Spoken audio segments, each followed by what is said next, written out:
Good morning students, welcome back.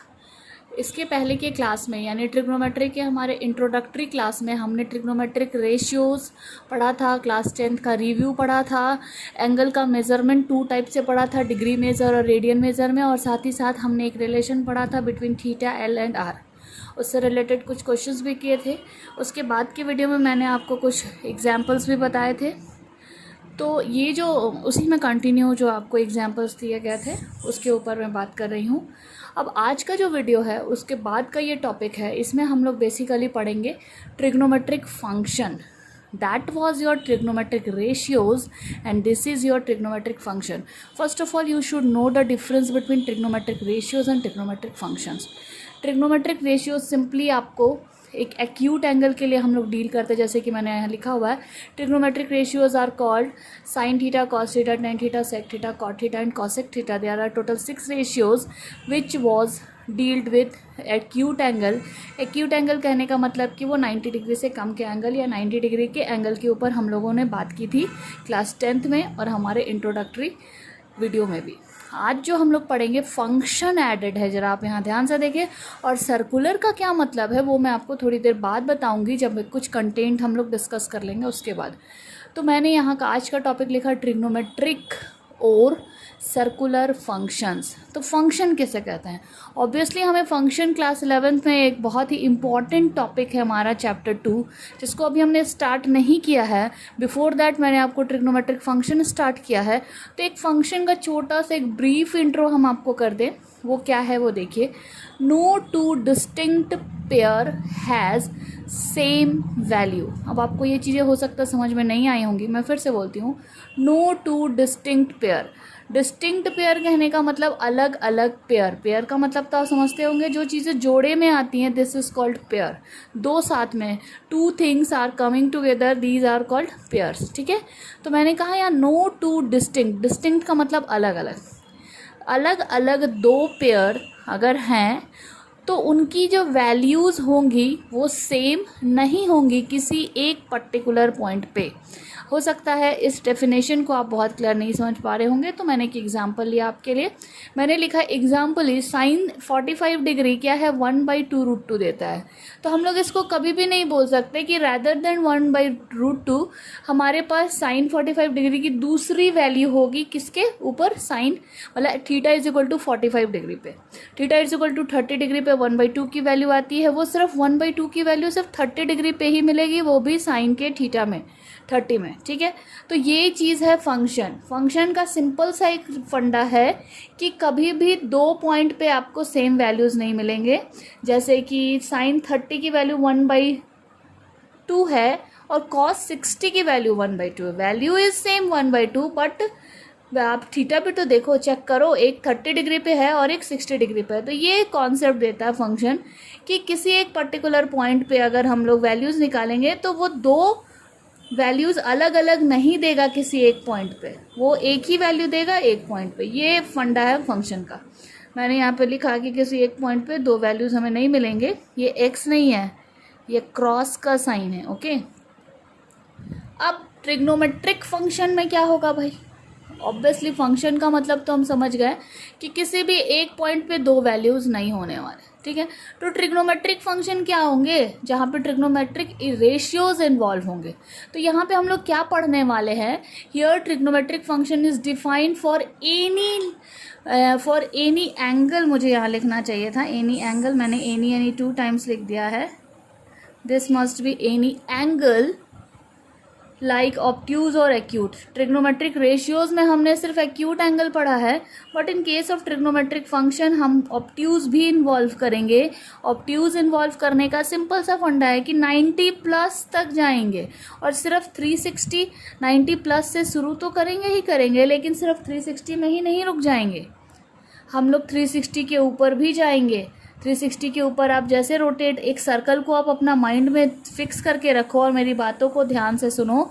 जैसे ही हम angle 360 cross करते हैं, हम एक सर्कल का कंप्लीट रोटेशन, एक रिवॉल्यूशन कंप्लीट करने के बाद दूसरे रिवॉल्यूशन में घूम रहे होते हैं, फिर तीसरे में घूमेंगे, चौथे में घूमेंगे। तो उतने टाइम्स आपके एंगल का मल्टीपल बढ़ते जाएगा, इसलिए इस टॉपिक का नाम सर्कुलर भी है।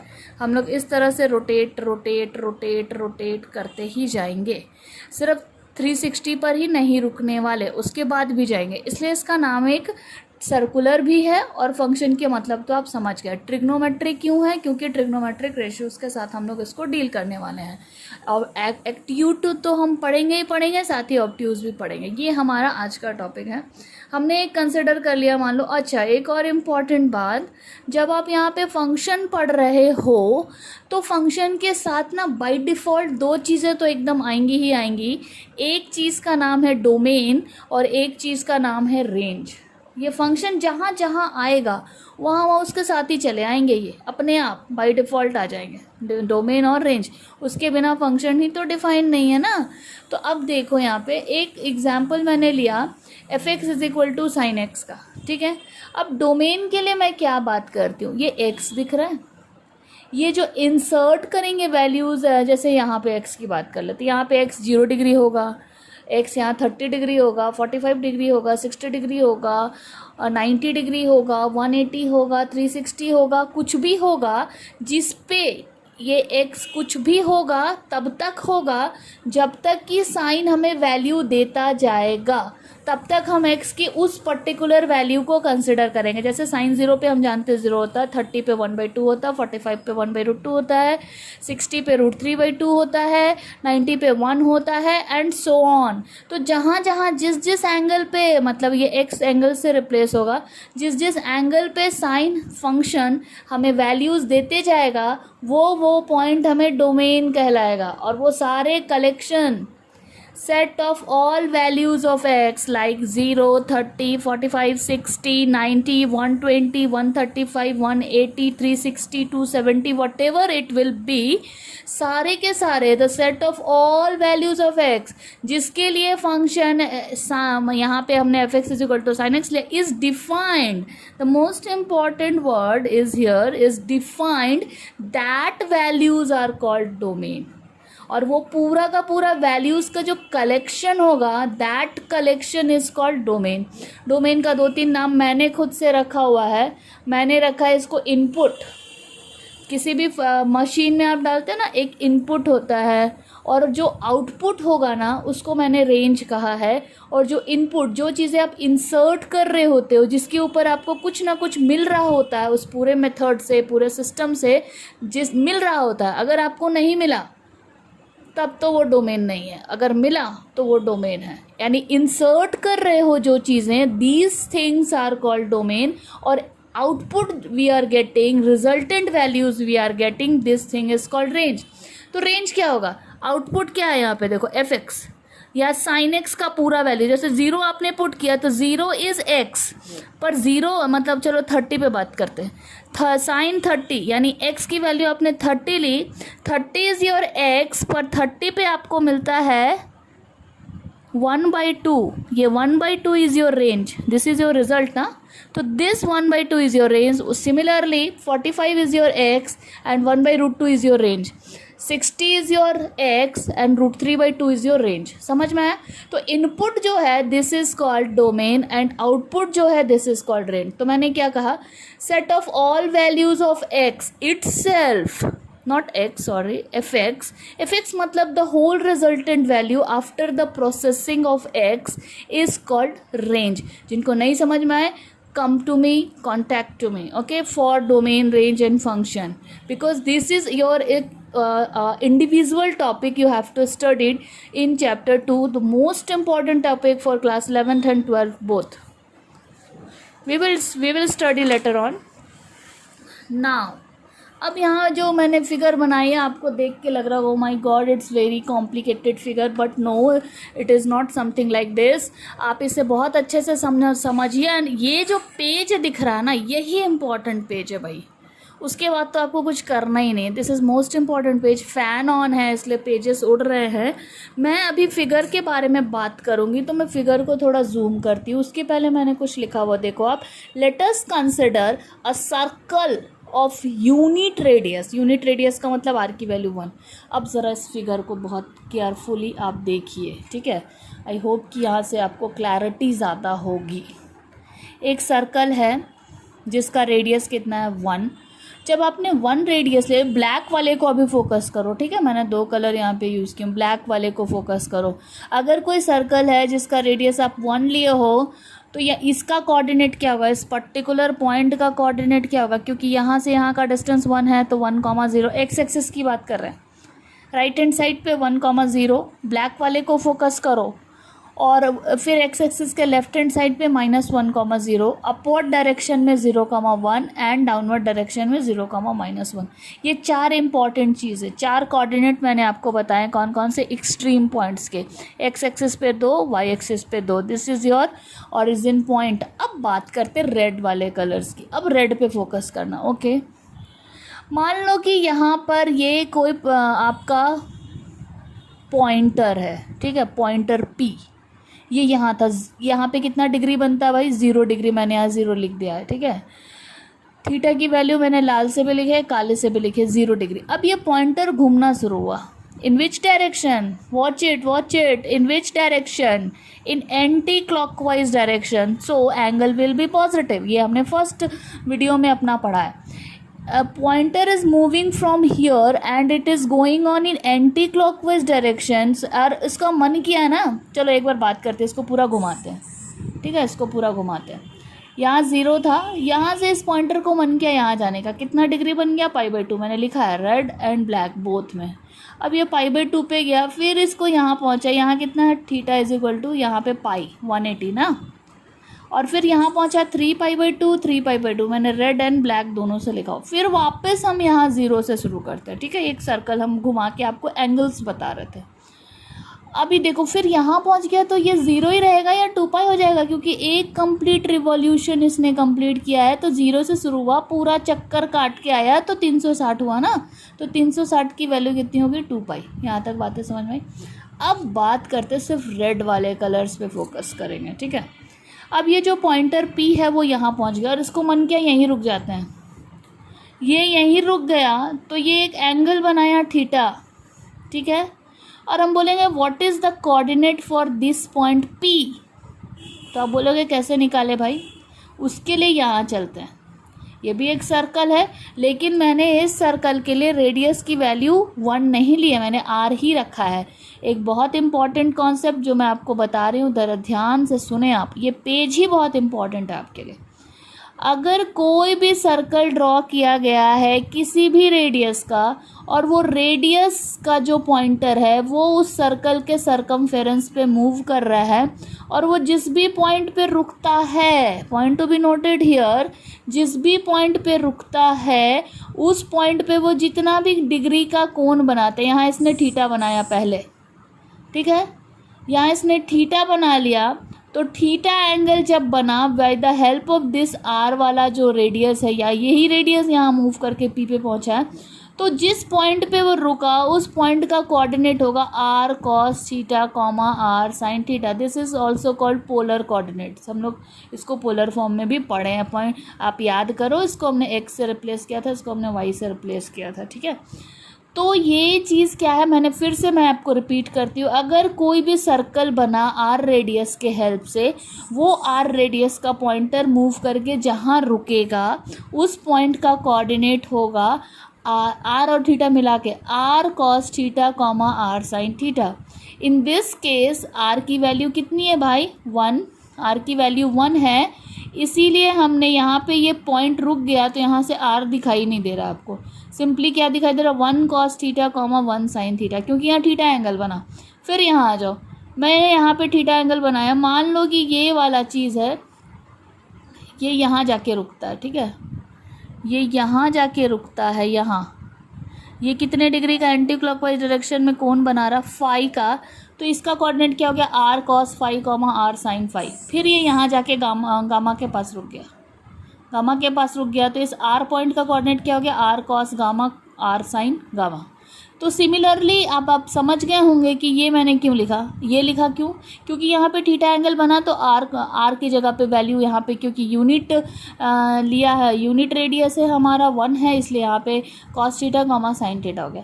अब बात करते हैं 0 डिग्री पे, अगर थीटा यहाँ 0 है तो क्या लिखेंगे, कॉस 0 साइन 0। अब कॉस 0 की वैल्यू कितनी होती है 1, साइन 0 की वैल्यू कितनी होती है 0। समझ में आया, ये और ये एक ही चीज़ है भाई, ये ट्रिग्नोमेट्री के कोऑर्डिनेट्स हैं, पोलर कोऑर्डिनेट्स हैं, और ये अलजेब्रिक कोऑर्डिनेट्स हैं, दोनों एक ही चीज़ है, कॉस 0 1 साइन 0 0, ठीक है।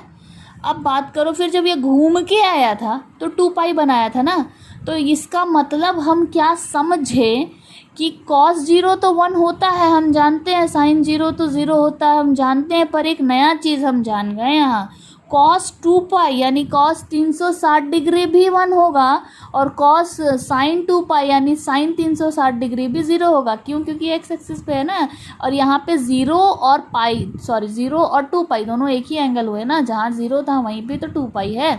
अब इसकी बात कर लो भाई, यहाँ पे ये यहाँ पे पहुँच गया, यहाँ पे थीटा की वैल्यू है π/2, तो इस पॉइंट का, इस पर्टिकुलर पॉइंट का कोऑर्डिनेट क्या होगा, cos π/2 कॉमा साइन π/2, cos पाई की 0 सॉरी cos π/2 की वैल्यू 0 और साइन π/2 की वैल्यू 1। समझ रहे हो, इंटरेस्टिंग तो है भाई। ये कोऑर्डिनेट जो हमने अलजेब्रिक लिया था ये पोलर को भी सेटिस्फाई कर रहा है। फिर थीटा का मन किया वो पाई के पास आ गया, यहाँ थीटा है, थीटा की वैल्यू यहाँ पाई है, तो इस पॉइंट का कोऑर्डिनेट क्या होगा, कॉस पाई साइन पाई। तो यानी कॉस पाई की वैल्यू कितनी होती है जो हम नहीं जानते थे, -1, याद कर लो, कॉस पाई की वैल्यू -1, साइन पाई की वैल्यू 0।